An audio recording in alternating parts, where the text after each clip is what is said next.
Muitas pessoas aguardam nas filas de espera dos hospitais por uma doação de órgãos que muitas vezes é impedido por não ter a autorização da família.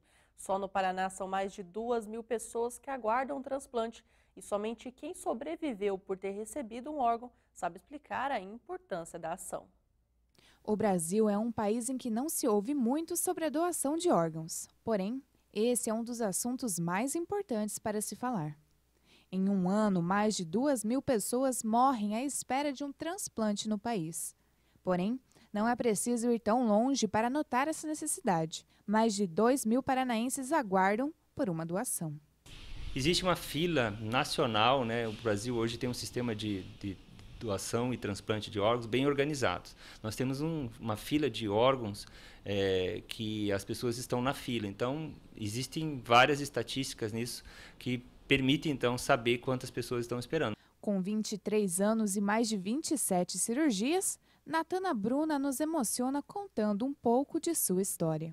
A minha experiência começou com 11 meses de idade, que foi quando eu perdi os meus rins nativos. E devido a isso eu tive que começar a fazer um tratamento de hemodiálise peritoneal, que é um catéter que vai na barriga. E na minha época essa diálise peritoneal era feita de 4 em 4 horas, que era trocado uma bolsa de líquido, como se fosse uma bolsa de soro mesmo, para filtrar tudo aquilo que estava ali dentro. Então, a gente foi fazendo isso durante 8 anos. Então, eu tive a doação que foi da minha mãe. O primeiro órgão transplantado foi de parente, porque na época não era tão burocrático tudo que se fazia, né? Então, foi da minha mãe, ela que doou a primeira vez para mim. Fiquei 10 anos e 7 meses com o rim dela e perdi novamente a função renal do rim que ela tinha doado. Então eu tive que voltar a fazer hemodiálise. Mas como na época eu era muito pequena e o meu peritônio estava muito inflamado ainda, eu comecei a fazer hemodiálise na máquina, né? E fiz 2 anos e 7 meses de hemodiálise na máquina e consegui um transplante e foi de cadáver, de um menino de Curitiba de 25 anos. Claro que os médicos não deixam, nós receptores temos um contato com a família. Mas eu consegui ter o contato com a família e hoje estamos muito unidos. Isso é difícil acontecer, porque é proibido, perante a lei da medicina, ter um contato entre receptor e doador. Então, eles costumam vir para Foz, passam Natal, passam Páscoa conosco. Quando tiramos férias, nós vamos para Curitiba, ficamos com eles e aí nos tornamos uma família só. Sua recuperação não foi nada boa. Com muitas cicatrizes pelo corpo, Natana não conseguia aceitá-las, mas agora conta e mostra elas com muito orgulho por serem fruto de sua grande vitória. A questão das cicatrizes para mim foi um começo muito difícil, porque na minha adolescência eu trabalhava na igreja e eu era muito criticada, porque as cicatrizes ficaram grandes, ficaram acumulativas na área da barriga, assim, sabe? Então, para mim foi difícil. Eu passei por um período de depressão muito complicado. Eu tive que fazer tratamento com psicólogas, até mesmo com remédios. Mas eu tive a ajuda dos meus pais. Principalmente dos meus pais. Os meus pais colocaram na minha cabeça que aquilo não era cicatrizes de uma história ruim que eu passei na minha vida, mas sim as cicatrizes da minha vitória. Não faria de jeito nenhum uma plástica para tirar nenhuma das minhas cicatrizes. Exibo todas elas com muito orgulho, porque para mim é um troféu, cada uma delas.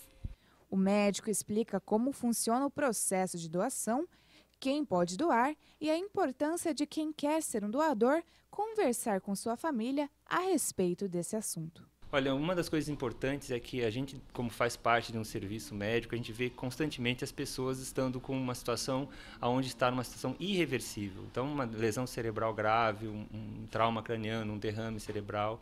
Então, a vida chega ao final quando se estabelece a morte encefálica. Apesar de, às vezes, os órgãos estarem funcionando, como coração, pulmão, rim, já não vai ser mais considerado vida. Então as pessoas poderiam ter a importância de saber que podem doar os seus órgãos e que isso vai salvar vidas. Então a importância está em saber o porquê doar. O processo funciona da seguinte maneira: quando a pessoa em vida, ela comenta com os familiares, ela conversa que ela seria uma doadora numa eventual situação de morte encefálica, isso facilita muito, porque na hora que a gente tem uma situação dessa aqui, nós vamos falar com os familiares. E se os familiares sabem que a pessoa já tinha comentado que era doadora, isso facilita muito o processo. É nisso que a gente conta com a bondade das pessoas, a caridade nesse sentido. Seria muito importante que as pessoas comentem, falem com os seus familiares sobre a importância de doar os órgãos e dizer claramente se são doadoras, porque isso vai ajudar muito. Eventualmente, a pessoa estando numa situação que ela não vai precisar mais dos órgãos, ela dando essa informação para os familiares, ela vai estar fazendo uma grande contribuição para reduzir o sofrimento dessas pessoas que estão na fila. E o frio voltou para a fronteira. A probabilidade de um avanço de frente fria para os próximos dias. Vamos ver como está a previsão do tempo.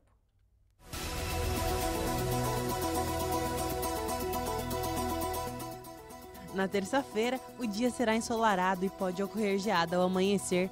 À noite é de céu limpo, mínima de 4 e máxima de 19 graus. Na quarta-feira, o dia é de sol e o volume de nuvens é baixo. Não há possibilidade de chuva, mínima de 11 e máxima de 22 graus. Na quinta-feira, o dia é de sol entre nuvens e não chove, mínima de 15 e máxima de 24 graus. O balanço da operação de Corpus Christi do último feriado foi divulgado e muitas pessoas infringiram as leis. Mais de 100 acidentes foram registrados. Entre os dias 14 a 18 de junho, foi realizada a Operação Corpus Christi pela Polícia Rodoviária Federal.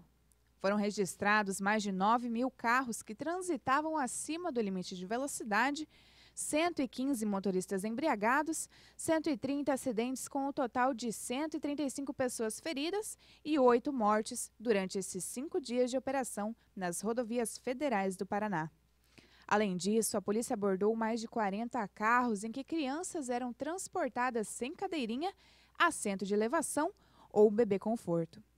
A polícia constatou também a redução de mortes pelo 3º ano consecutivo, com uma queda de 17 em 2014 para 8 mortes em 2017.